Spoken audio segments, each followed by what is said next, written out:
Good evening, and thank you for watching. My name is Arren Kimbel-Sannit. I'm a reporter with the Arizona Capitol Times, and I'll be the moderator for this evening's debate in LD29. The Citizens Clean Election Commission is the sponsor for this event. As the state's voter education agency, Clean Elections hosts debates so voters have the opportunity to hear directly from candidates, ask questions on the issues that matter most to them, and vote informed. Candidates that have a contested general election have been invited to participate in the debate. Candidates that have opted into the Clean Elections Clean Funding Program are required to participate, while traditional candidates are invited and encouraged to attend. Please note, candidates from both the Senate and House are participating in this evening's debate. As the moderator, I will ensure candidates have the opportunity to engage directly with their respective opponents. The questions that will be asked this evening come directly from myself as well as the voters. Leading up to the debates, Clean Elections conducted outreach to voters across the state, soliciting questions for this evening's candidates. Voters that are watching live can continue to submit questions at any time by email at debates@kc-a.com, via text at 928-362-1062, or on the phone at 480-937-1297. Please specify if your question is for a specific candidate or for all candidates, and we do screen those questions for clarity to eliminate duplications, speeches, or personal attacks of any kind. This debate is scheduled for somewhere between 90 minutes and 2 hours, so we may not get to all audience questions, but we will do our best. As for our candidates, you'll have 1 minute for your opening and closing statements, and try to keep around 1 to 2 minutes for your responses to questions. We encourage an open exchange of dialogue between opponents, so if you feel the need to respond to another candidate's comments, you may do so. However, keep in mind that I may limit responses for time management purposes. And again, we remind the candidates and the audience that this is supposed to be a respectful, courteous, and professional environment. Our goal is to connect candidates and voters so our electorate may vote informed. Now, with us here tonight, we have Representative Richard Andrade, a Democrat representing LD29. We have Billy Bragg, a Republican running in the district's House race. We also have Helen Fokszanskyj-Conti, another Republican running in the district's House race. We have Senator Martin Quezada, who is a Democrat representing LD29, and we have his Republican opponent, John Wilson. We will now do opening statements in alphabetical order by last name. So we'll start with Representative Andrade. Please, go ahead. Good evening, Arren, and welcome everyone to this clean elections debate. My name is Richard Andrade, State Representative, Legislative District 29. I am an Air Force veteran who was actually stationed out at Luke Air Force Base, so that's down the road from us. I'm also going on to my fourth term, while seeking my fourth term, and during my terms in office, I have actually been successful in getting legislation through, addressing a lot of issues from veteran issues to adult size changing tables. I sit on the Military Veterans Committee and Transportation Infrastructure Committee and Public Safety Committee. So we're on the ranking member on both military and also transportation and infrastructure. So once again, thank you for everyone for participating. This is how voters really get to see how we believe on democratic values in LD29. So once again, thank you for joining us. Thanks. All right, Billy Bragg, your opening statement, please. Yes, thank you for having me here. First of all, I'd like to owe this all to my Lord Jesus Christ, my Lord and Savior, who with me as long the way as I go. I'm also a veteran, 21 years from Luke Air Force Base. I'm married, have 4 children, 2 grandchildren. And also that I'm a minister. I work with the elderly. I also started a care ministry at different churches to help the elderly and also young people to find a different alternative to different jobs and things like that. And I'm glad to answer any questions that you have to ask me. I'm here to change a lot of different things I've seen since I've been working here. I also worked for the Veterans Hospital during the time of the crisis they had. And I was one of the victims at the Veterans Hospital that they turned me down for medical disability because they said I had a disability. And also, I know all about that, and I'm the person who you want to see. I don't sit on any boards or things like that. I go see the people. I talk to people. I go door to door and ask them, what do they think? What do they need? I don't have anyone representing me. No, I don't have any, what do you call them, groups or anything else like that. And I just hope you consider me in this election. Great. Thanks, Billy. Now, Helen, your opening statement. Please go ahead. Yes, hi. I want to say hi to everybody. I want to thank Clean Elections for putting this on for us, because in this time of COVID, it's I'm going around knocking on doors, and it's hard to get to people. Sometimes they're afraid to answer the door too. And so this is a good chance to reach out and talk to people. Yeah, my name is Helen Fokszanskyj-Conti, kind of a long name. I came to the United States with my family after the war.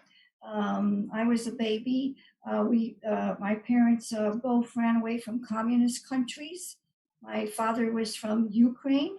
My mother was kidnapped by the Germans from Poland, coming home from school one day to the war to work in the factory. After the war, we came to America. I went through Ellis Island, and I became a naturalized citizen. I came to Arizona in 79, but I came to Glendale in 85 and lived here ever since, in the same house. The district, I became naturalized citizen here. I live in the same house. I was going to give a little history of the district. I became a precinct committeeman, Republican precinct committeeman in 85. The district had changed because they started changing the lines. When I first was a precinct committeeman, we were 17. They changed the lines and we became 13. They changed the lines again and now we're 29. So I've been here for in the district for a long time and working for the neighborhood, the precincts, all that time as a precinct committeeman. Off and on, I was a state committeeman. And now I'm kind of moving it up from the grassroots. I'm going to the legislation. And I would like to be the voice of the people. Like Billy, I'm not affiliated with any groups or lobbyists or big companies or anything like that.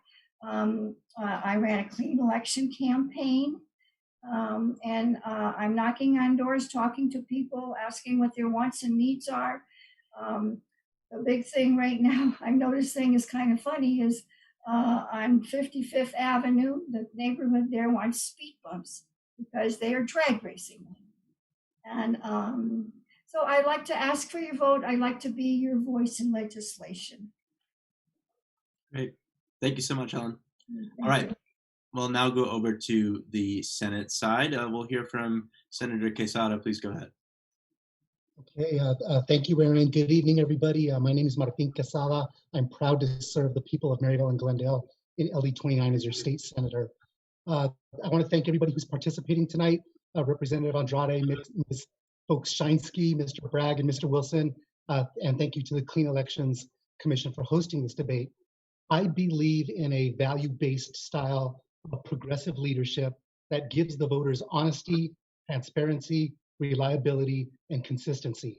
We're at a turning point in our nation right now, and we are seeing the culmination of multiple crises, from the COVID-19 pandemic to institutionalized racism, to the ever-increasing economic inequality, to failed investment in our schools, and the failures of our leaders at the federal and the state levels to find solutions to those problems. And what we are learning is that these crises they're all interrelated, and they're the result of long existing problems that past political figures have either failed to resolve or they've perpetuated.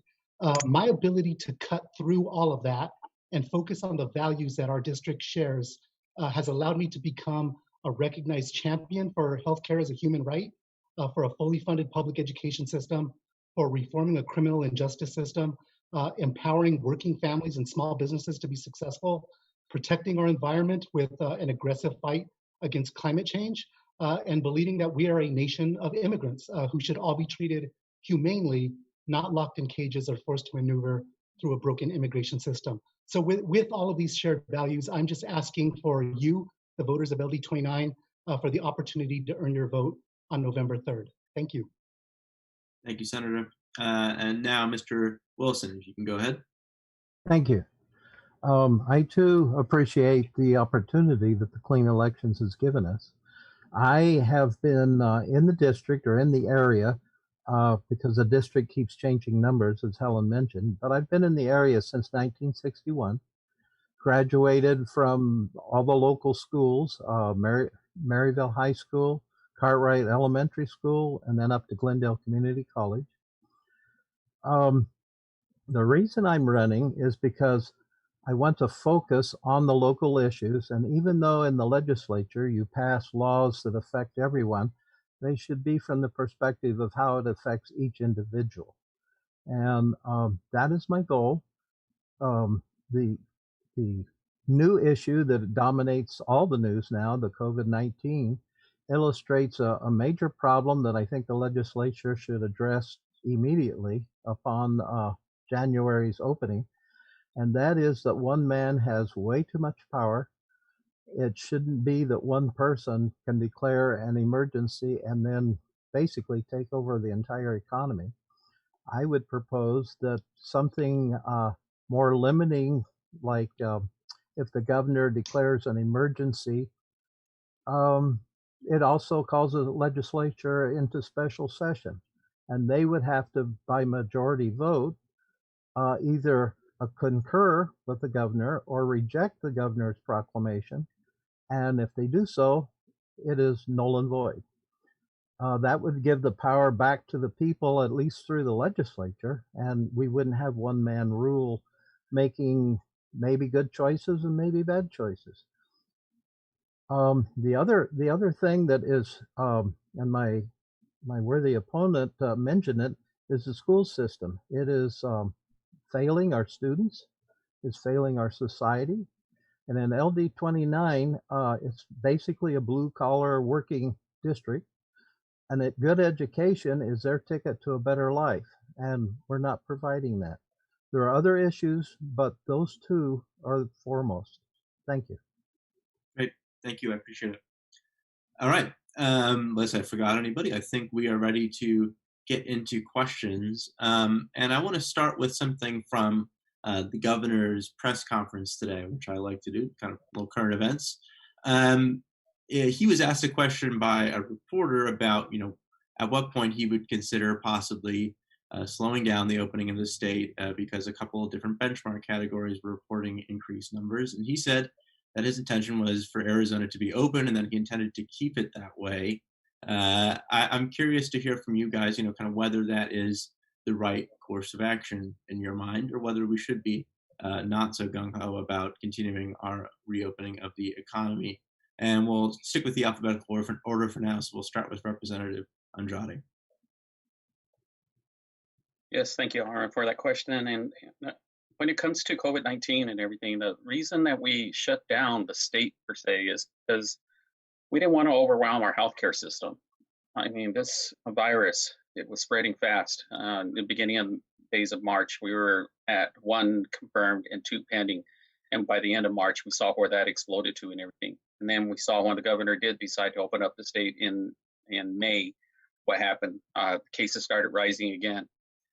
So we need to take a scientific approach to it and listen to the science about it and say, hey, when the numbers are going high, we need to scale back once again, because just opening up the state because of the economy, well, in the long run, who does suffer? Working families suffer, because when they don't have the necessary things to survive, like the unemployment benefit, which is only at $240 a week. We need to increase that. We need affordable assistance for affordable housing. We need to make sure that we're addressing healthcare as well.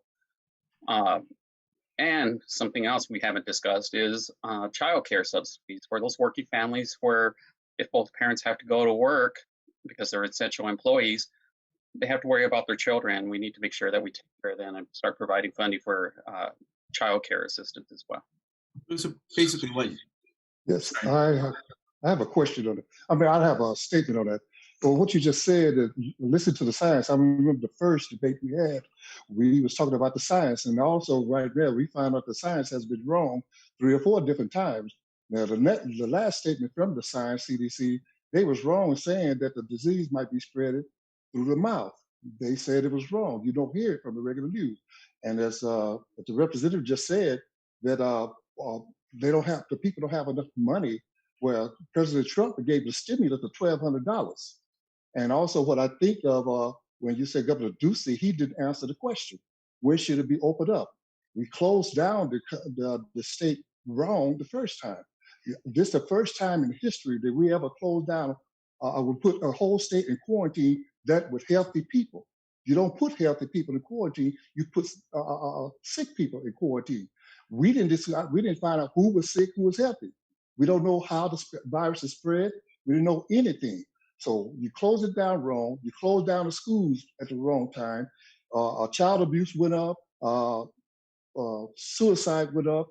Alcoholism went up. Everything went up because of what the governor has done. And the state legislature, along with Mr. Andrade, they didn't do anything about it. They should have been in session to find out was this constitutional for the governor to close down the state, because we now have so many people unemployed. We have people out of school. We have all these things happening. When we go door to door, we can't talk to them because the parents would say that, I wish I was back at work. Now I have to take care of my children. And then the businesses said that, I wish my people come back. But when they got the stimulus, they didn't want to go back to work because the stimulus along with the unemployment was more than what they made when they went to work. And see, the governor, along with the Democrats, the progressives, they closed this country, they closed this whole country down by not letting people go back, by saying, we got to wait for the scientists and go by the scientists. And we found out they've been wrong over and over again, but you won't hear it on regular news because they won't say anything. So let me ask you, you mentioned that, there's a lot of people who are out of work. This, I think everybody would agree that that is an issue. Why isn't the solution to that then for the government? The state currently is sitting on a substantial amount of money. The revenue shortfall was not as bad as it was anticipated. Why shouldn't the state be contributing more, either to unemployment or to some sort of additional stimulus aside? I mean, it's only one $1,200 payment, right? So there could have been more. Right.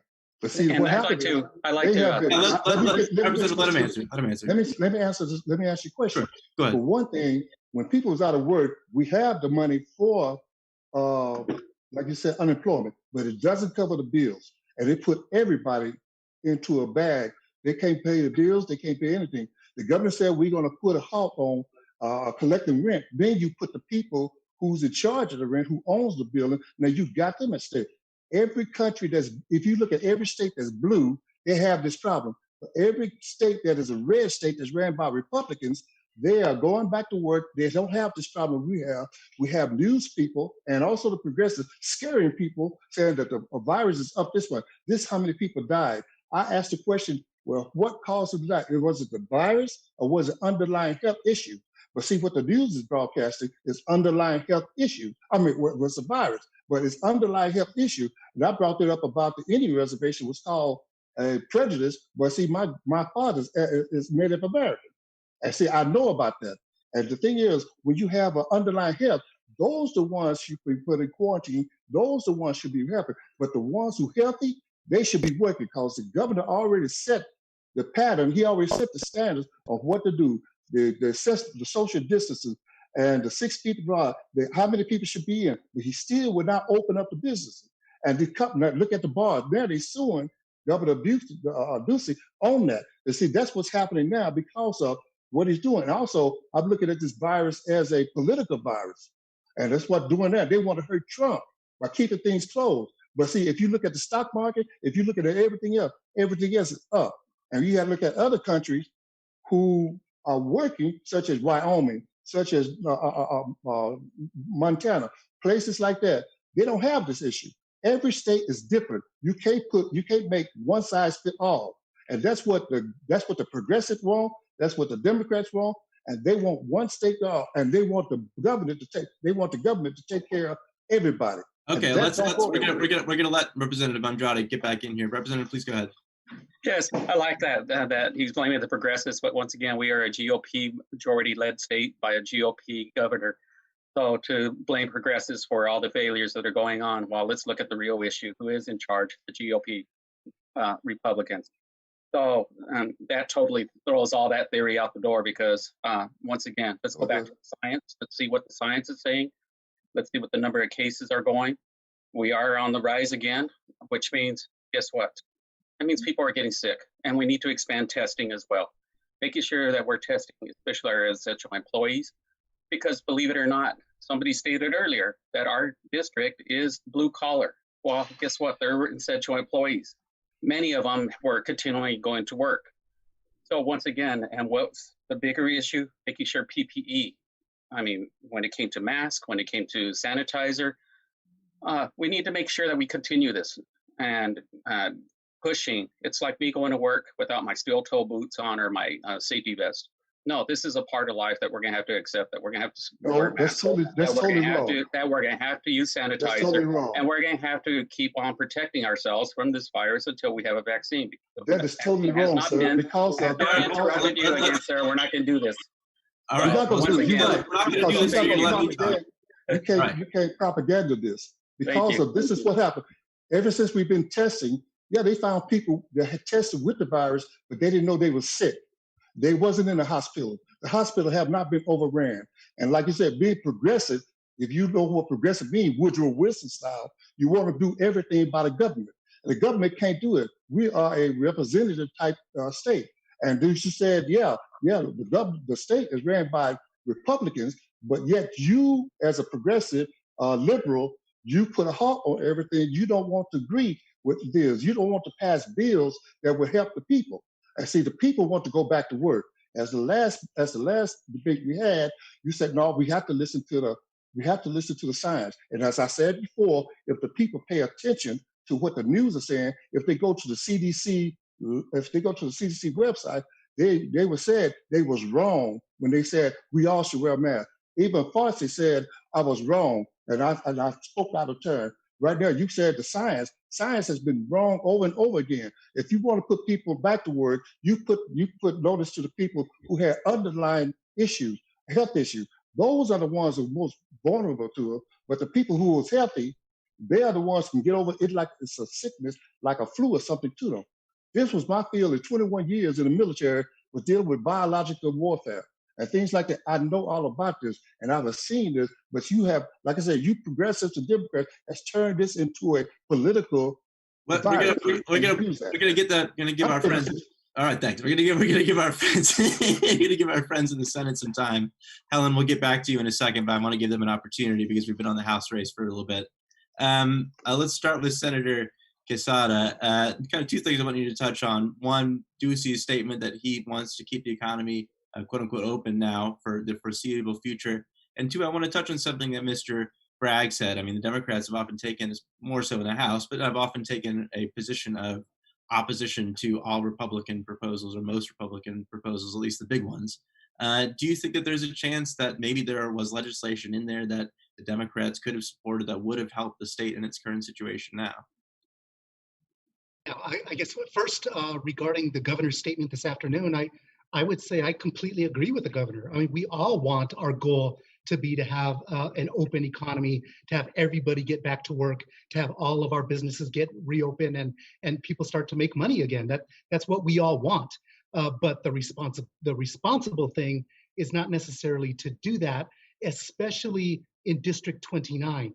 And you want to talk about science, you want to talk about the realities. Let's look at where the majority of those positive COVID-19 cases are taking place. They're taking place right here in our district, in our zip codes. And I serve on a school board as well. And I can tell you that our kids are getting sick because of this virus that is still rampant in our community, especially in our community. So yes, our goal should be to open up our economy and to open up business and to get everything back to normal, but we shouldn't do that at the expense of public health. And I think that has been a fine line that the governor has been trying to walk for a long time. And I think that far too often he has fallen on the wrong side of that line, and he has erred on the side of opening up rather than erring on the side of public safety. And I think that my position, along with other progressives or other Democrats, is that if we're going to make a mistake in terms of this, we're going to make the mistake of keeping people healthy and keeping people alive, because lives are the most important thing. That is not your That's call. what we need to be doing. And so That's not your call. This is my turn right now. So I'm answering to what you said. Let him finish his point, and we'll get back to you. Okay. So I think that I look that's forward what we to need it. to be focusing on. We need to focus on that science. We need to focus on what's really happening in our district. And I can't remember, Arren, the other part of your question. We'll get back to that later. Okay, fair enough. Okay. Billy, but keep Could I- it brief, because I want to talk to Mr. Wilson. So keep it short. Okay. This is what I'm saying. You made the statement just now saying that in this district here, it's going up. Look at the school district. The kids are getting sick. No, you don't have no proof on that, because they said right now the children had a less chance of catching this virus than anyone else. That came out of the CDC. It's also out of the European countries. I get a report every day of the number of kids that have tested positive in my district for a long time. There's no difference between those kids there in Sweden and the kids here in America. No difference. But the thing about it, you have the Democrats and the progressives have been pushed down scare tactics. Well, this is a district. More people catching fire. More people doing this. But they said, have you broke it down to if they're under health issues? Have you broke that down? No. You just said so many people have the virus. Many people don't even know they have it, but they walk around with it until they get tested. The virus now is at a stage just like the flu, and it's going by herd immunization. Have you heard of that? Even the CDC said that. But most people, it's going by herd immunization, and that's what we're going on now. And see, immunity. And see, you haven't covered that. Only thing I've been seeing on the news and hearing people like you, progressives and Democrats, be saying, more people coming up. We can't afford to get them going. We can't afford to have them get their job. Why they suffer, the state doesn't get any tax revenue because the business is not open. They don't get any money to pay their bills. They have to go to APS and SRP to get a halt on cutting off the electric. People don't know where to get. We're treading some of the same. We're treading some of the same ground. We're treading some of the same ground. So we're gonna. But I had to put a point on it. All right, you put a point on it, Mr. Quezada, respond, and then we'll get to Mr. Wilson. Oh yeah, sorry, Helen. Please go ahead. I'm sorry, I forgot about you. Please, Helen, continue. Okay, we have a whole gamut of things that I would like to say something about. Sure. First of all, let's take isolation. Normally, our history of the world, we don't isolate people that are healthy. We only isolate people that are sick.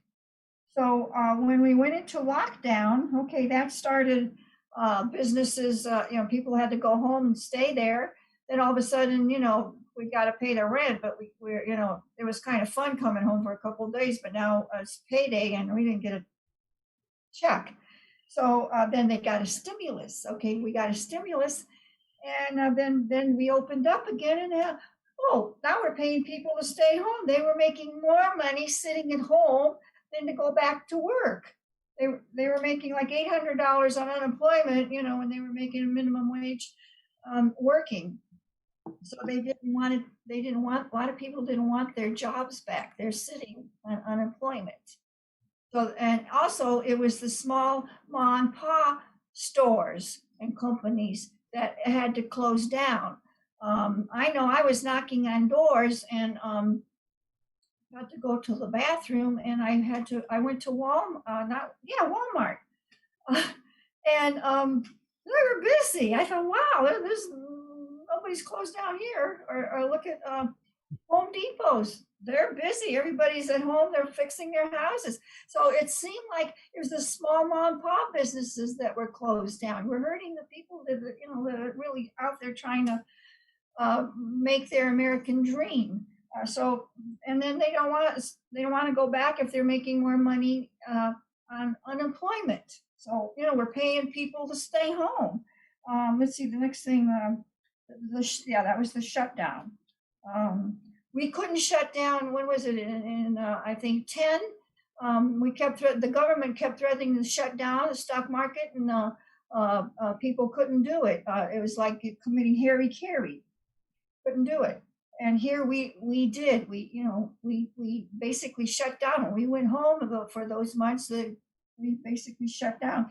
You can't do it. You can't stay shut down and wait for a answer to the virus, having a shot, a medicine to combat the virus. In the quickest we ever had a antidote was the word, and the antidote for a sickness was, I think, the measles, and that only took 5 years. We can't shut down for 5 years. It's hairy-carry. The whole country would be gone. But that's what the socialists do. If you look in history, they take trauma, they take a problem, and they do that and to control the people. Hitler controlled the Jews that way. All right, we're not gonna get into Hitler comparisons. I don't think. Let's probably draw the line there. What are you progressing into? Where are we going with the progressives? I want to know what that means. But we have to use common sense here. The science don't know if this virus that was a brand new virus. It morphs every time.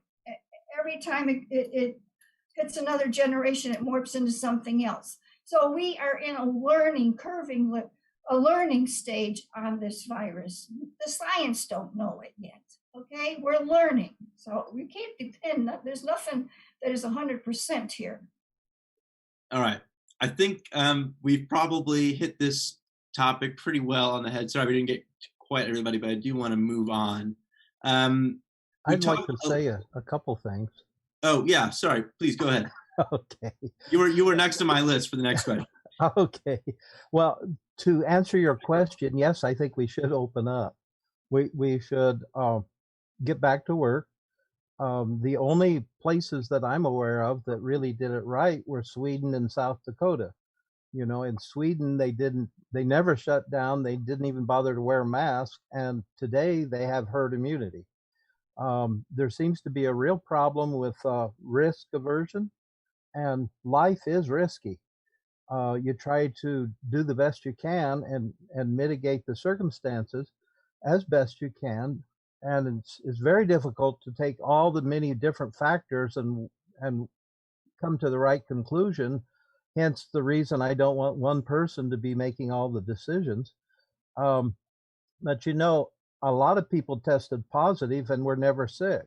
So you'll notice that always in the news they talk about new cases, but they never talk about who's sick and who's not.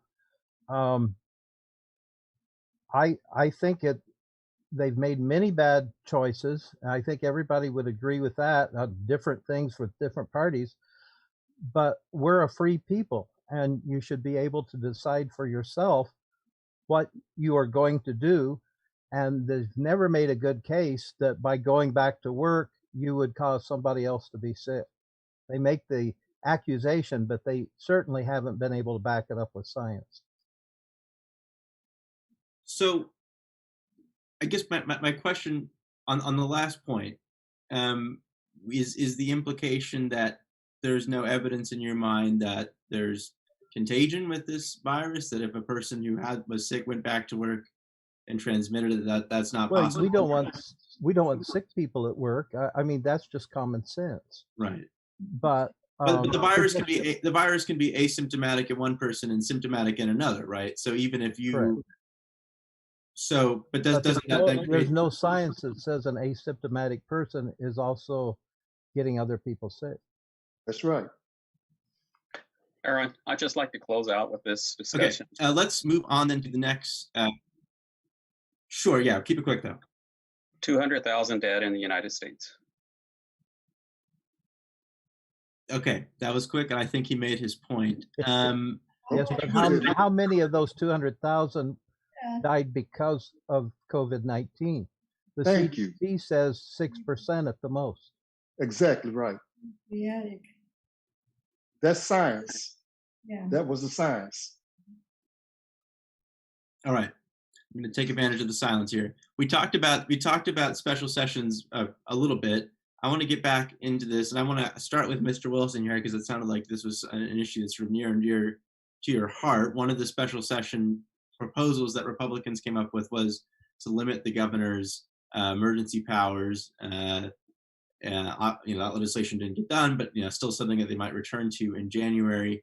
You described it a little bit earlier, but if you can just sort of lay out your vision for how we could do that in a way that still allows us to respond to emergencies such as this one without infringing people's rights. Right. There would be many ways to do it. One that I personally favor is that if the governor declares a state of emergency, it would automatically bring this legislature into special session. That way, he would have to make the case to the legislature, and they would either approve or disapprove. And if they disapprove, the emergency is over. So it would really, the governor would still be the executive, and he would still be the administrator, but it would be the legislature that would decide whether it needs to be clamped down on or whatever procedure is necessary. So the executive would propose and the legislature would do its job. Senator, I want to turn this to you. In my mind, there is an argument for why Democrats might want some sort of guardrails on Ducey's executive powers, but most of the Democrats I've talked to don't really seem interested in this idea that the Republicans have. What's your position on this issue of whether or not we should be reining in emergency declaration powers, and can you explain it? Yeah, I mean, I think there's a couple of different things here. I mean, and we should split this argument into two parts. I mean, one, it's a very fair argument to say Governor Ducey's not doing a good job managing the COVID-19 pandemic. If my opponents believe that's a fair argument to make. It's a completely different argument to then say we should take away the ability of the executive office to declare emergencies and make it require an approval by the legislative branch. You get into a very much a separation of powers issue when you talk about that. The governor has constitutional duties. Part of those duties include his ability to declare an emergency. So I think the governor is well within his rights to declare this emergency and to take executive action to deal with that. Now, whether he's doing a good job, I would agree. I don't think he's doing the best job at it, but I don't believe that we should take away that power, because I think we get into some bad ways that we structure our government if we do that. The executive branch should have powers that are separate and apart from the legislative branch. And I think that when we start wading into those waters, we get into some really dangerous types of areas where we completely take away the power of one branch of government. So what about a sort of, Helen, yeah, sorry, you can go ahead. Yeah. Well, I'm thinking of something half in the middle. Governor Ducey is the governor. I think the people he needs to get information from and work with maybe is not with legislation right away, but he needs a dream team of knowledgeable people, which would be the scientists, the doctors, to know what the patients are, what's happening in the hospitals, the scientists that are studying this virus, the people that are collecting data and taking the tests. We need to collect information from these kind of people, and that's what Governor Ducey is doing, I think. And you have to understand what the data is coming up with and saying, and then Governor Ducey makes the decision from there. But we need to study this more at all aspects, and like I said, it's a brand new thing. It warps every generation that it goes through. And it's going through about 3 generations now, and then winter's coming. So I think we're going to move. We stay home if we're sick. If we could step out of the house, we put the masks on and distance and wash our hands and do everything we can so we don't pass it. Great. We're going to move on to Representative Andrade real quick, and then Billy, we'll get to you after that. I saw you raising your hand. Representative Andrade, so we kind of heard different visions for how maybe we could do this. Senator Quezada said he doesn't want to do it at all. Would you be maybe amenable to something that you kind of like Helen said, is like a halfway solution. I mean, one proposal that I heard from some Republicans this year would be, allowing an emergency declaration to carry on for some finite amount of time and then requiring a legislative approval after that. Do you think you'd be open to an idea like that maybe kind of meets halfway, or do you really think, or do you believe that these emergency powers should be left unchecked for the time being? Well, the governor had to make a decision because, like I said earlier, the number of cases of COVID-19 was on the rise in Arizona, and we saw what those numbers were. For the record, the Democrats did want to go into special session as long as we were addressing legislation COVID-19 related. Because when we abruptly ended session, there was many things that still needed to be discussed, which weren't. So those things that we wanted to discuss that were COVID-19 related was increasing the unemployment benefit, more money to the Housing Trust Fund, which would go to those people who are struggling with their mortgage payments because they were unemployed, rental assistance, food banks, because we saw everybody was going to the food banks, childcare assistance, and paid leave. All those issues we wanted to bring forward, but once again, we were shut down. And of course, we are most likely not going to go back into special session.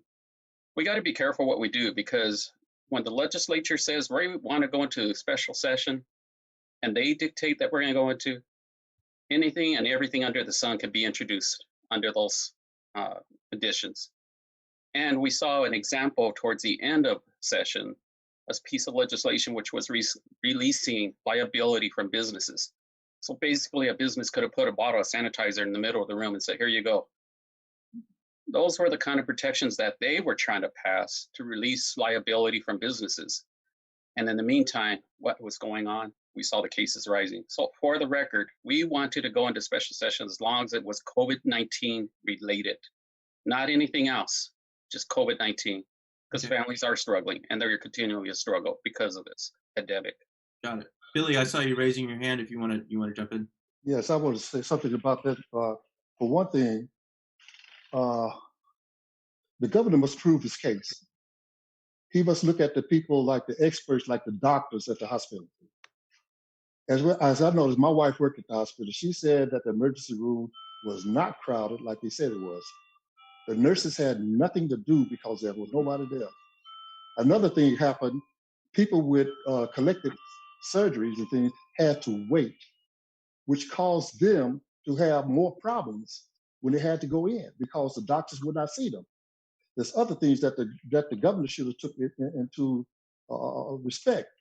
Also, like you said about people have to have nursery. We got to put more money. We got to put more money. Money doesn't grow on trees like that. It takes people going back to work to put more money into the government so they can help people like that. That have not been discussed.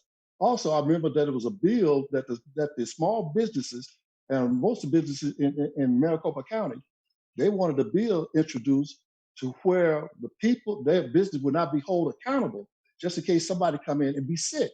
But the Democrats, the progressives, they didn't want to have that done. They didn't want to go in to have the meeting so they can pass that bill to keep the business from being sued because of the virus. And it wasn't no way. Only people who will benefit from that is the lawyers. They're the only ones that benefit from that deal. And that's one thing that they're not talking about. And like Representative Andrade said, he always mentioned about how many come in that was tested and had the virus. How many people got sick because of underlying health problems? How many people died? How many people died? I'm going to cut you off here because we're on the same subject again, and we're getting comments from voters who want to hear about some other issues. So I think we're going to move on. Going to move on from coronavirus for now. Sorry if anybody couldn't get their thoughts in. One thing I wanted to talk about is this issue of body cameras, police body cameras. This has been kind of coming up in politics a lot recently. The Maricopa County Attorney wrote a letter in which she said that she would want all law enforcement officials in the state to wear body cameras. I think probably most municipal departments outside of the Department of Public Safety have at least some. I wanted to hear from you guys whether you support that idea, whether you think it goes far enough or is going in the wrong direction. We'll start this time on the Senate side, keeping our alphabetical order. So we'll start with Senator Quezada. When you read County Attorney Adele's letter, kind of what came to your mind about what the future might hold for body cameras, and do you think that that is a feature we want? I think body cameras are important. I think that is definitely a feature that I would support.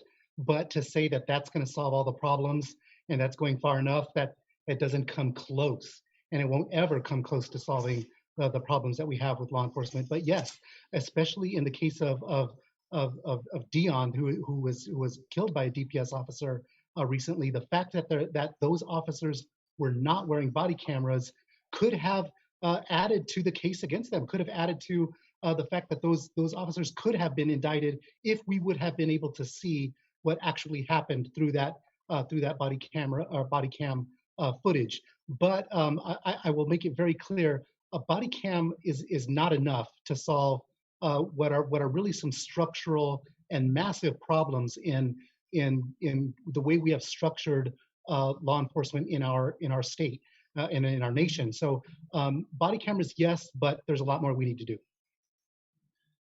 Mr. Wilson, I'm curious. I think this is kind of one of these issues where there tends to be some degree of overlap between people on the left and right. I think for some on the right, there's maybe a dislike of folks in government, and this kind of bleeds into that. I'm curious to hear your thoughts. And do you see body cameras as something that we should be pursuing for all law enforcement officers? I think it would be a positive thing to have them for everybody, for the general public and for the police officers too. Mm-hmm. Yeah, I'm in favor of that. Right. Cool. Helen, please go ahead. I thought the police did have body cameras on at all times. Some of them do, but it's not mandatory in the state, and most officers in DPS, which is I think 1,000 something, don't.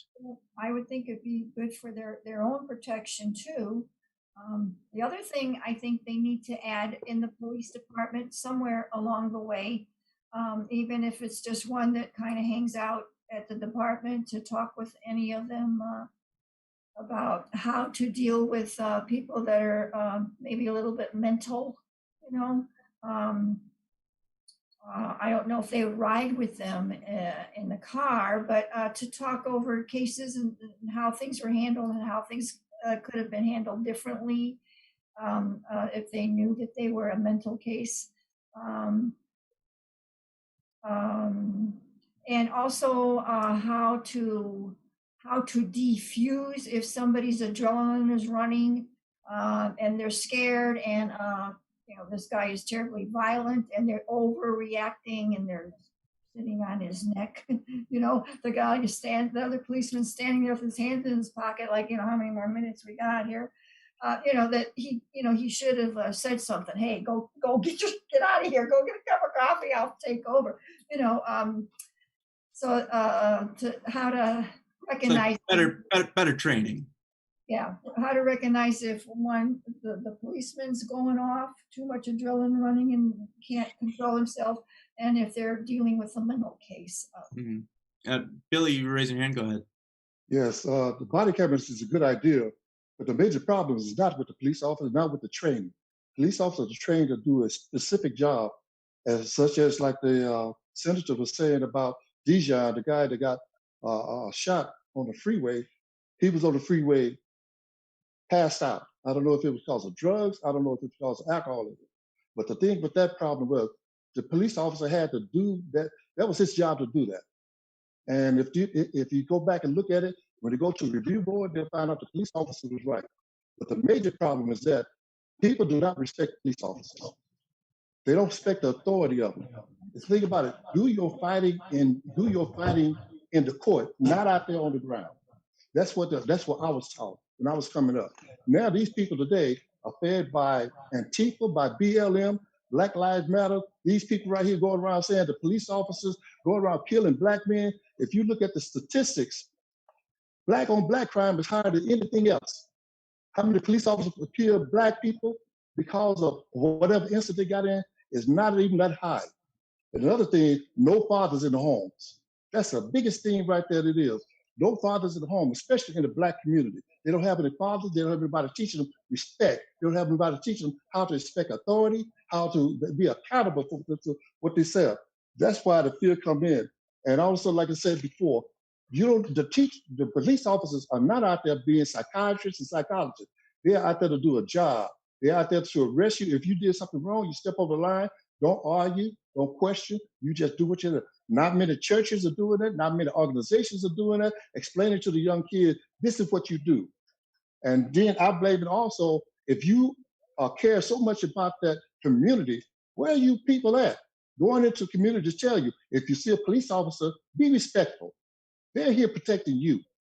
And not many people hear that. The police officers I talk to, they just want to give up because of you guys not on their side.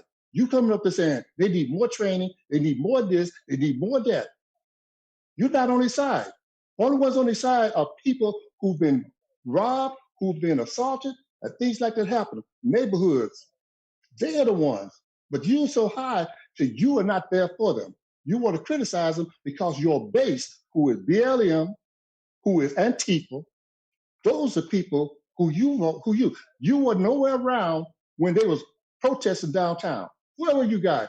I've never heard a statement from no representatives on the Democratic side, none on the Senate side. Only thing I heard is people that was mostly conservative people saying, this is wrong. They need to stop, they need to back the police officer. You guys was not there to back them. And if I was in office, I would back them. And I'd be out there telling the kids, you need to respect authority. They stopped you for a reason. Stand there and listen. That's the problem we have. All right, Representative Andrade, I'll give you a quick second to respond and talk about the issue of body cams, and we're going to move on to another subject. Body cameras, definitely yes. And not only that, I support Representative Bolding's legislation about bringing transparency and accountability. We need to keep the bad cops off our streets. We need to make sure that they don't get hired out in other police departments and other states. And not only that, we also need, when it comes to easy cops, the board that certifies police officers, we need more diversity on there, and maybe even a citizen that sits on there. But more importantly, we need our police officers to be better trained, and de-escalation training is definitely one of the things they need. So I'll close out with that. Thank you. Great, thanks. I'm going to switch to I guess a hyper-local question that we got from a voter, maybe change the tune a little bit here. This voter wants to know, what do you plan to do about the excessive speeding, specifically drag racing, that's taking place on the streets of your district? Helen, you were talking about this, so what do you want to do about the drag racing? Can the legislature do something about that? We have to do something, because I'm walking and talking, and this little old gentleman that was a vet told me to come on over here and sit down. He sat me down in his front yard on his porch, and he said, you don't know what happens here. Every night we have a drag race, and just on cue, just as he's sitting there telling me, they're revving up at the corner. I couldn't believe it. And he says we need speed bumps. So this is happening in the neighborhoods, not on large streets. That they just, from one corner to the other. So they want speed bumps. This is somewhere around 55th Avenue and Thomas, but it's up close to my house, like the 67th, west of 67th and south of Missouri too. That's where I was. So we need speed bumps in those areas. Noted. But there's more drag racing. There was some I saw on TV that were out on the streets, and they just it looked very dangerous. They were running, going, and then stopping at a certain light, and then just doing this donut spins and then going back. And that can be very dangerous. That was out on the main streets, and the police know about it because I made a call about it. They said I want to switch to Mr. Wilson. Okay. It was interesting because in the beginning,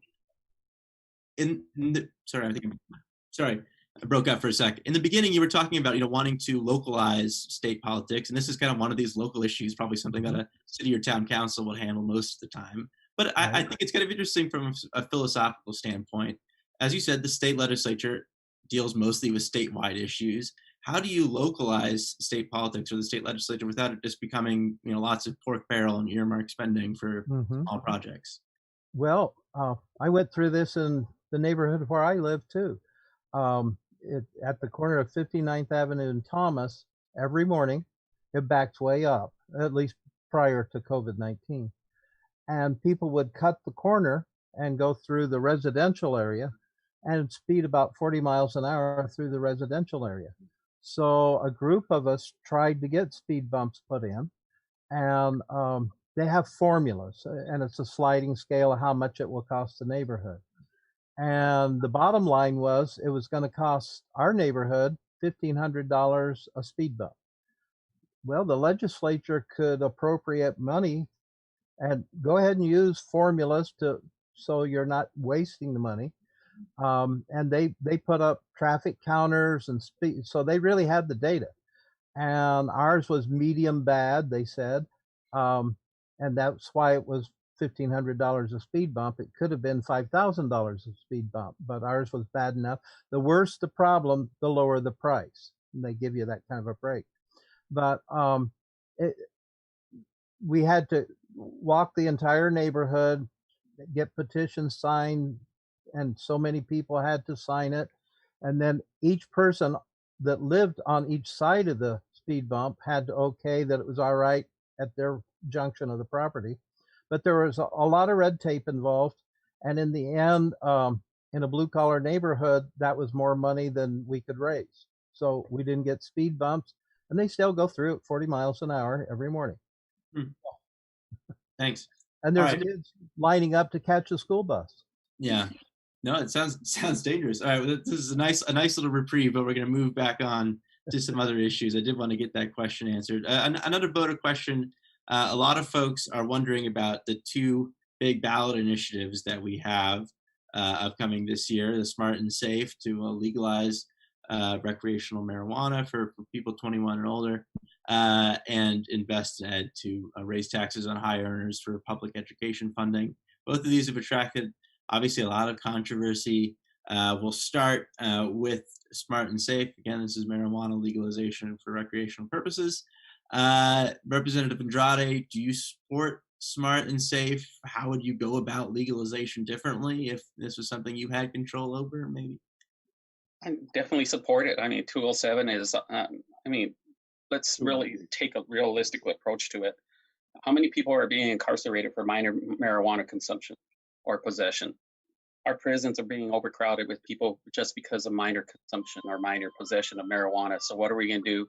We're going to help you alleviate some of that and get them out of the prison system. I mean, if you really want to compare it to alcohol, people consume large amounts of alcohol and everything unless they go under DUI.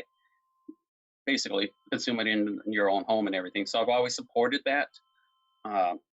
It's going to reduce our prison population. And not only that, the money that we're going to get from it, we're going to be able to use it for treatment programs for other addictions as well. And then when it comes to 208, we need to do something better, which is, of course, fund public education. Why? We need technology. Our teachers need raises. We need to make sure that our children are going to school in a safe place, a safe environment. So definitely support Prop 208, because if you look at what Prop 208 is actually doing, it's only taxing the ones that are making a lot of money and everything. It's not going to impact a lot of our constituency in LD29 because they're not making that high amount of money. So once again, our priority should be and has always been, as a Democratic caucus, to make sure that we are funding public education. Billy, I saw you raising your hand. Please go ahead. Yes, I would like to say I disagree with the Prop 207 because the marijuana is not your marijuana of Woodstock. Because the marijuana they have now is more potent. They have hybrid marijuana out there now. For recreation, all you have to do is go to look at Denver, Colorado, and look what happened to them when they made it legal. And how many people go up there and just to buy? It's more homeless people up there buying drugs up there. Go look at what they're doing. And when it comes to Prop 208, I said no, because right now Governor Ducey have already gave the teachers I don't know how many millions of dollars for Red for Ed. They did that about 3 or 4 months ago. But I talked to teachers, They're not getting the money. It's going to the administrative area, and the teachers don't get anything. That's the problem with that. We don't, and plus that, ever since I've been here, and Mr. Andrade, he's been elected 3 or 4 times, and I got to say, what's your record to show that you have really improved the school district? Because of, if you look at if you research Arizona and where we stand in the nation, we are in the bottom 5. We've been there for a long time, and we keep throwing money at this and money at this, and we have not improved it. So I hold those guys who's in office now as responsible, because they think throwing money at it is going to solve the problem. It don't solve the problem. And like I said, right now, it's on the radio station, it's businesses waiting to see if we're going to pass the 208. Because of, if you pass 208, we're not going to get the businesses here. As one guy said, if I would have known they were going to put this on the initiative, if this passed, I'm moving my business out of here. He came from California. And now he said if 208 is passed, he's leaving. That's going to be a big fall down for our state here. If you pass 208, you want to tax the people with a higher income coming in here. You don't make money by taxing. You can't do that. And the school need to improve it. We need to have a school choice, because competition work. You get your best teachers in school choice. You get your best students in school choice. You get the best everything in school choice. Because you let EDA, which is a union, the teachers don't have, the EDA is only supposed to be from the teachers to the administrators, and they're supposed to be negotiating how much money they have. But what the NEA did is they support people like Andrade, Cesar Chavez. They put money in there. I don't owe my allegiance to unions. I owe my allegiance to the people who put me in there. When you owe your allegiance to unions, that's who you answer to. You do not answer to the people. And that's what's wrong with today. Once you put unions in there, they're all about power, and they're all about getting more money, and the teachers don't get anything. I had teachers come tell me that, because they said, we don't get anything, but we're afraid to say anything because of tenure and because they might get fired. But we have lost so many teachers here because of what they have been doing here. And see, that's one thing, the legislature, you got to answer for that. You've been on here this long, y'all been here this long. I think somebody said, well, they're a baby of the NEA. You a baby of a union? We're a republic. We don't go by union guys coming here and tell us what to do. It's up to us to say what their school's supposed to do. It's up to those people in those districts. We have too many superintendents for one thing. We need to cut that down. And we're going to move to Representative Andrade here. Representative talked about a lot of different things there. From, I know you're a union guy. We'll get to that in a second. But I think he makes a point. Ducey has increased education funding to some degree to 20 by 2020. Obviously, there was a pressure of the Invest in Ed movement. In an absolute sense, the amount of money has gone up. The performance, as he pointed out, really has not substantially improved. Is that evidence to you that there needs to be more money on a per pupil basis still, or for capital expenditures, or is that evidence of mismanagement, as some Republicans would suggest? Well, and let's really take a realistic look at it. Our education is not funded. If it was, we wouldn't be having Prop 208. But look at it like this. The funding was cut the first year I was in office, 2015. And not only was it cut for K-12, but it was also cut for our community colleges and our universities. Education all around funding was cut, and it has not been restored to pre-recession levels. Now we're in a deficit when it comes to public education. The other part of the problem too is ESAs, Empowerment Scholarship Account, school vouchers and stuff like that. That's taking money out of our public education system to go where? Once again, to the school choice and everything. When it was mentioned earlier about the school choice and everything, those charter schools get to pick which students they allow into their schools. So they're not taking all the students, they're taking the pick of the best ones, which leaves our children, the ones that are struggling, back in the public school system. And when they don't have counselors, when they're short on resources, because all that money's going into our for-profit charter schools, that's another problem we're having. When it came to Prop 208, those were educators. Those were union members. who answers to our unions? Members answer to their unions, because unions are members, members are unions. All this talk about how bad unions are and everything, well, you know what? I don't see any Republicans complaining when they're making six figures in my union and have quality, affordable health care and have a pension system that pays better than Social Security. Unions have a purpose, which is to hold accountability to make sure that public educations can get funded and everything. Because saying, that I answer to a union, well, yeah, I do answer to a union because I am a union member, 26 years. So thank you. All right, we're gonna, Helen, let's go to you first, and then Billy, we'll get to you after that. Yes, I got to jump in here when we're talking about schools. Yeah.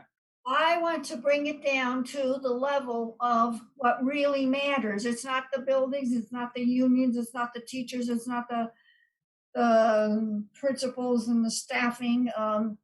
It's the students, and the bottom line is their grade averages. We need to bring their grade averages up. We are the lowest in the country. We need to bring it up to where we're competitive, that our students are competitive with the rest of the country. And nowadays, it's going to be a very small world. We should get our students ready to compete globally. And these teachers and schools, public schools, got 2020, and what they do, they walked out on it. It was a slap in the face. They got Red for Ed organized, and they deserted their students and were at the Capitol building wanting more money when they should have been sharpening their pencils and getting the students ready to graduate. We had, high school students needed to graduate. They were sitting at home.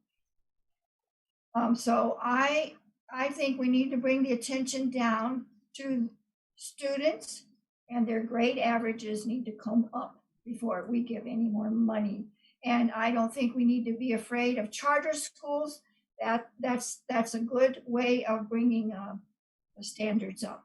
So I think we can all agree that we should have increased performance at schools, but what's your proposal for doing that through the legislature, if not increased funding? Hire good teachers. They need to sharpen their pencils.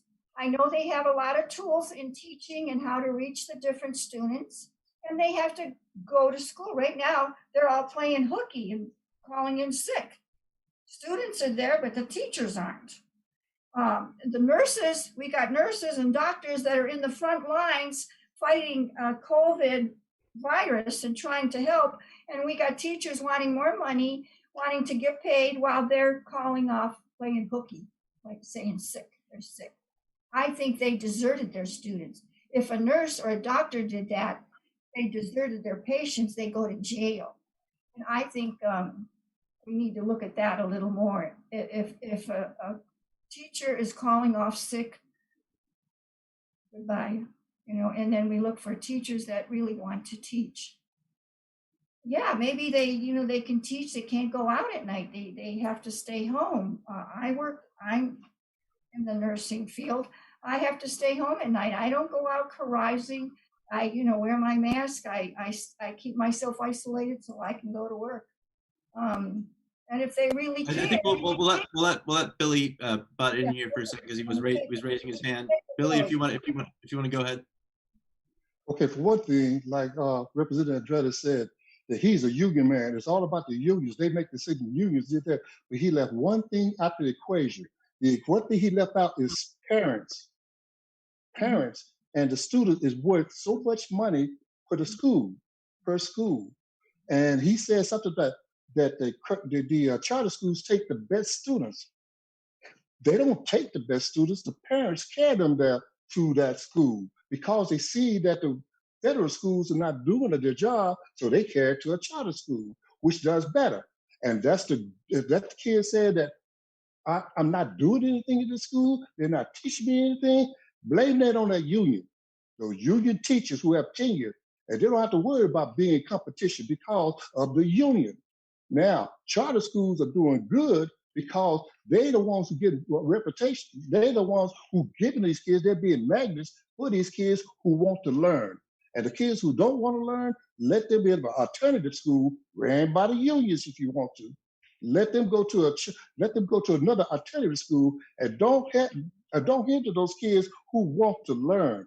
And that's the way you get competition. Once the competition starts with the best teachers, guess what? If it's a good teacher in a union school, a federal school, guess what? That charter school said, look, we'll pay you much more money over here because you are a better teacher.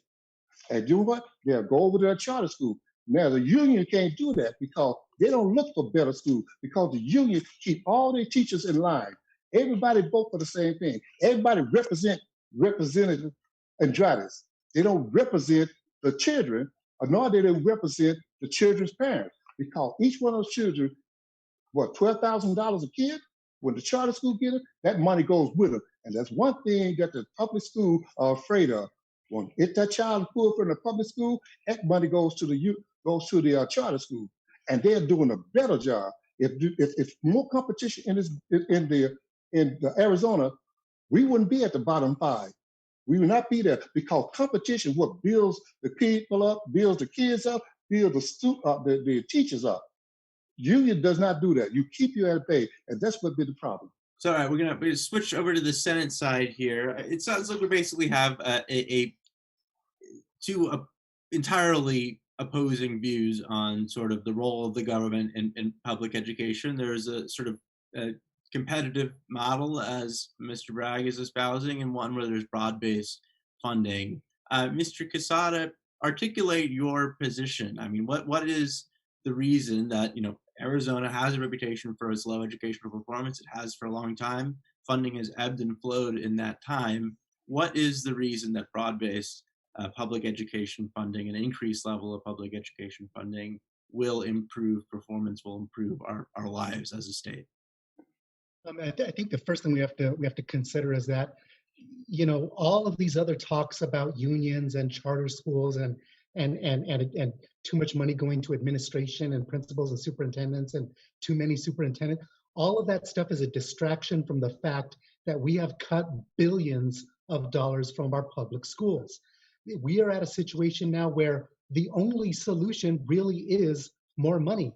We've given a lot of money to our schools lately, but that's because before that, we took so much money away from them. We still aren't to the point where we are back on a level playing field from where we were before. Our schools are severely underfunded. And I can tell you, having worked on a school board, serving on a school board here in LD29, serving LD29 children, I can tell you that our schools are stretched thin, that the only solution is more funding. And for that reason, I am a strong supporter of Proposition 208. This is going to provide a sustainable source of funding that we will be able to put directly into the classrooms, that we will be able to use to hire teachers, that we will then be able to use to help kids raise their GPAs and become competitive in the job market and in college, and that will allow us to retain our teachers as well. So this is what needs to happen. We need to put that money back in, and for far too long we've been taking that money out. So I'm all in favor of competition. So I don't think that it's an either or, and I think that we already have a high level of competition in our schools. We are an open enrollment state, which means that any parent can choose to go to any school that they want to, whether it is a charter school, a private school, or another public school in a different public school district.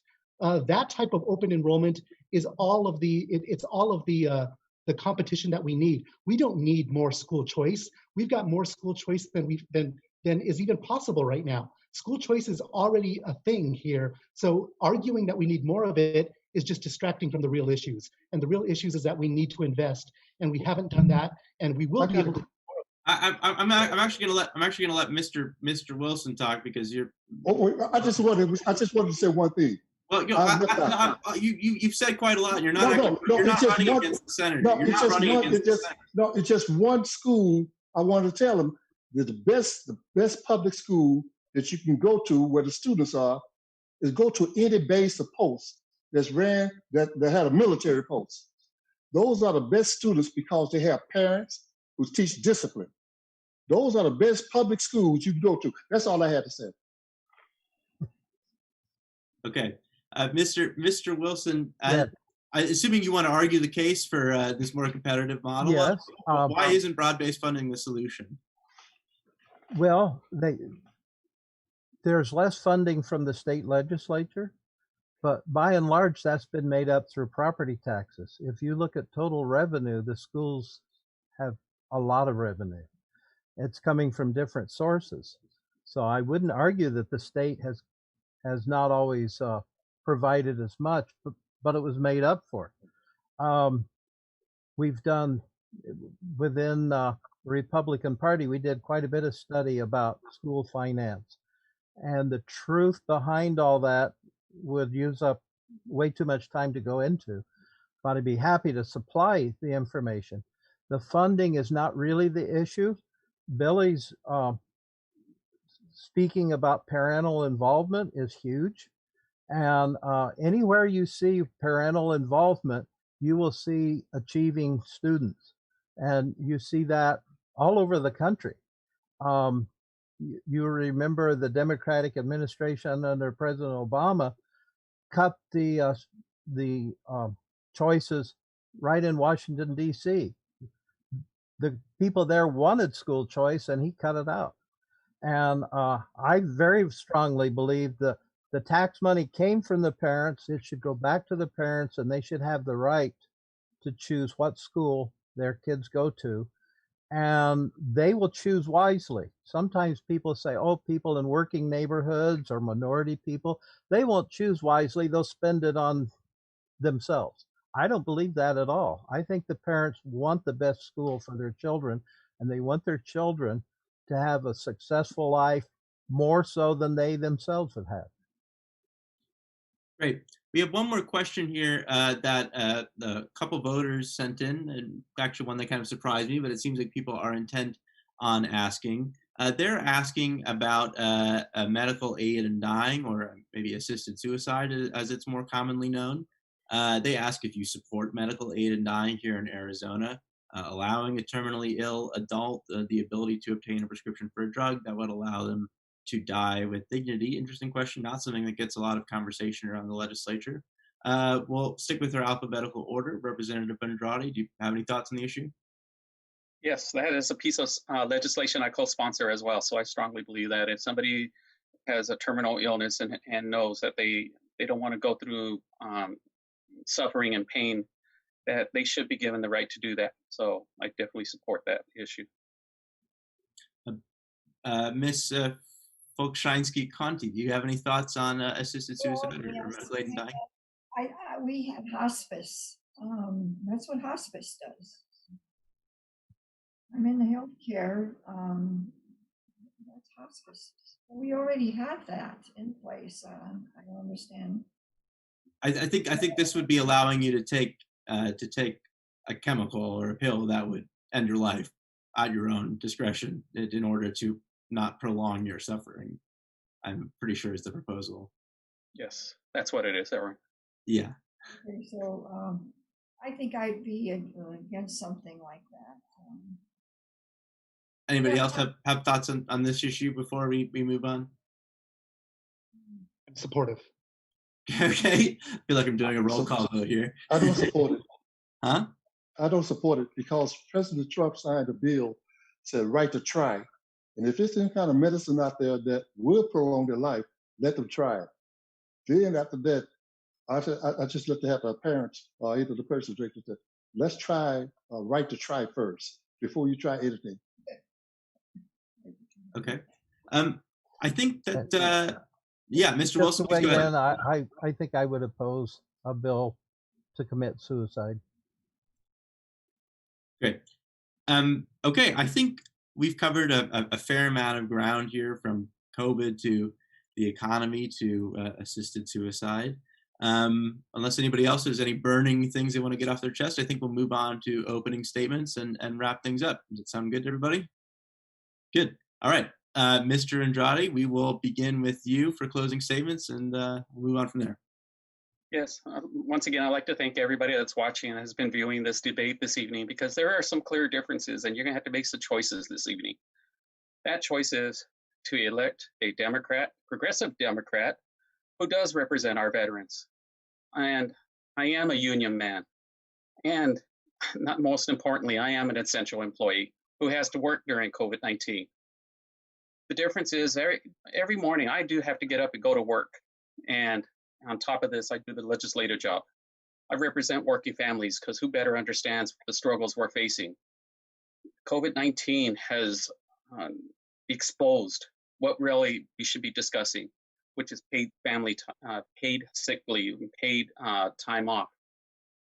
We need to address that. We need to provide that because when somebody's off in your family and they're suffering from an illness, like in my case, breast cancer, when my wife was diagnosed, we lost her income and of course half of mine because I was taking her to all the treatments.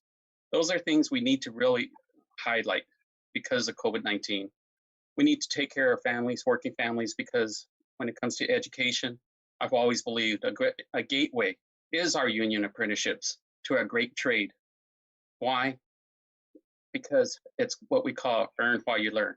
So that's another avenue to get people back to work and provide them with a good skill in a trade. I will always say, there's nothing wrong with being an electrician.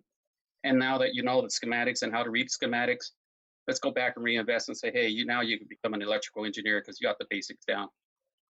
That is why I'm asking for everybody in LD29 to vote for me once again, because I've been fighting for those issues. I've been awarded many times for being a veteran. For what? Walking the walk and talking the talk when it comes to our veteran community. I'm a proud recipient of the Copper Shield Award, awarded by veterans because of my stance on when it comes to veteran issues. I've been awarded from our unions for fighting for working families. With all these, though, the biggest one, the biggest prize, the biggest award is being reelected for my 4th term in LD29, because this is my final term at the House. And that is why it's so important to keep on electing somebody who actually knows what we go through every single day. Yes, I've knocked on a lot of doors as well, and I had a contentious primary. But you know what? I got through that, and now I'm ready to fight and keep fighting for our schools, our teachers, our students, and working families, veterans, and union members. So once again, thank you once again, Richard Andrade, for that yes vote. Thank you. Great. Billy, now to you. Yes, I want to thank everybody. I want to thank my Lord Jesus Christ has been with me all this time and helped me go through this. And I want to say that I want you to vote for me because I'm not a politician. I'm a veteran. I'm here to serve.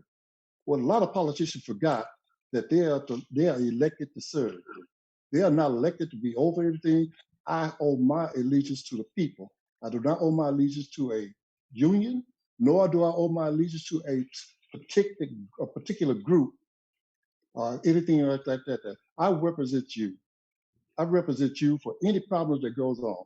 We need to change the leadership up at the State House because of people that have been in there so long. You look around. What have they done to this district here? They haven't done a thing for you. I don't believe in political groups like this. I don't believe in identical politics. We're all Americans. We are all supposed to be Americans. We take the charge. We don't want to get out when things are dangerous. That's what we're all about. That's what I've been in the military for 20 years, 21 years. I don't know how long my appointment been in there, but like I said, I've seen different things. I help people. I'm a minister. That's what I do. I help people without looking for no rewards or anything. And I want to do the same thing as you represented me, as you voted me in the state representative. Great, thanks. Helen, your closing statement. Yes, well, I'm Helen Fokszanskyj-Conti, and I'm asking for your votes. We were in the middle of this COVID thing together, and there's a lot of issues wrapped up with that, but basically, we're gonna get through it with God's graces. I'm a God-fearing woman too. But with COVID, if you're sick, you stay home. If you're well, you go to work. With education, I think it's students that matter. It's the students' grades that matters here. And that's what we're talking about. It's not the money, it's not the buildings, not the staffing, not the teacher. It's the students and their grades. We need to elevate that. the police, we need to respect the police, teach our students to respect the police, and we need to back them. And we need to use them if there's riots going on. Call on them. And there's 2 House seats, and we have 2 great candidates. It's Helen for the House and Billy too. And so vote for Helen and Billy for the House. All right, thank you. Move on to the Senate side now. Senator Quezada, your closing statements. Thank you, Arren, just for moderating this. Thank you to Clean Elections for doing this. Thank you to all of the participants and to my opponent, Mr. Wilson. I've never had a chance to interact with you, but I wish you the best of luck in this election. My name is Martin Quezada. I have the honor of representing the people of Maryvale and Glendale, and I hope that I can continue doing that. I hope that I've portrayed to you all tonight that I believe that science is real. I believe that climate change is real. I believe that Black Lives Matter. I believe that no human being is illegal. I believe that love is love. I believe in Medicare for all. I believe in masking up, not just for my safety, but for the safety of those around me. I believe in Red for Ed. I believe that when you hear people say that it's not school funding, it's parental involvement that's the problem, those are efforts to shift the blame of failed public policy from them onto you, the victims of that failed public policy. And I believe that you are smarter than that. I believe that you deserve better than that. I believe in an anti-racist approach to governing. I believe that Breonna Taylor deserved justice, not justification. I believe that making wiser spending choices to fund services that help people rather than funding a force that patrols us actually makes us safer. And I believe that that I should be, like Mr. Bragg said, a voice for you, the people, all of the people, even the ones that I disagree with. And I believe that we should all pay our respects to Justice Ginsburg, and I hope she rests in power. And I would appreciate the opportunity to earn your vote one more time on November 3rd. Thank you. Awesome. Mr. Wilson, last but not least, your closing statements. Thank you. Well, I want to thank everyone who tuned in because they spent a little bit of time with us, and certainly they didn't have to. I am not a politician either. I am just your neighbor. I'm running because I want to see the district improved by somebody who is just in it for out of the goodness of my heart. I'm not looking for a career. I'm just here to work a few years and then I'll move on and go back to different charities and things that I do. But I would very much appreciate your vote. And as a Republican in LD29, you would find that I would be in the majority and probably could get a lot more legislation passed than my opponent. Thank you. Great. Thank you, guys. You guys are fun. I've been entertained both times. I hope the voters were as well, and I hope that everybody learned something. With that, I will wish you all a good night. Thanks for joining. Good night. Good night.